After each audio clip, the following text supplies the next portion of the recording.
وعلیکم السلام ورحمۃ اللہ وبرکاتہ۔ بھائی لکھتے ہیں جی، مفتی طارق مسعود صاحب نے کہا ہے کہ کوا باندھ کر حلال کھانا کھلائیں پھر کوا حلال ہو جاتا ہے۔ اچھا جی بھائی صحیح ذرا لکھا کرے نا۔ اچھا لکھتے جو انہوں نے لکھا مطلب یہ ہے کہ مفتی صاحب نے کہا ہے کہ کوے کو باندھ کر رکھیں اور اس کو حلال کھانا کھلائیں پھر کوا حلال ہو جاتا ہے۔ اچھا جی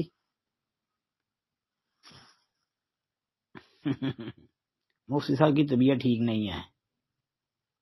مفتی صاحب کی یہ بات بالکل غلط، بلکہ 100%، 101% غلط ہے، غلط بات ہے۔ مفتی صاحب نے ایسے ہی فضول بات کی ہے، گھٹیا قسم کی بات کی ہے۔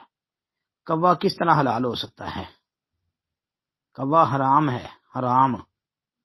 یہ تو ان 5 فاسق چیزوں میں اس کا شمار ہوتا ہے جن کو جناب نبی کریم صلی اللہ علیہ وسلم نے حالت احرام کے اندر، حرم کے اندر بھی مارنے کا آرڈر جاری کیا ہے کہ وہاں بھی ان کو قتل کیا جا سکتا ہے، ان میں ایک کوا بھی ہے۔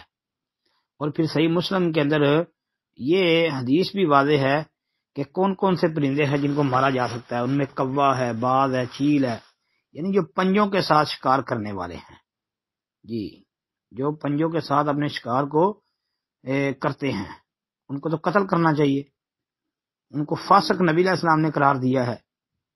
تو یہ حضرت صاحب کہہ رہے ہیں جی اس کو باندھ کے رکھیں تو اس کو حلال چیزیں کھلائیں تو پھر اس کا کھانا حلال ہو جاتا ہے، یہ ان کی بات بالکل بے بنیاد ہے۔ السلام علیکم ورحمۃ اللہ۔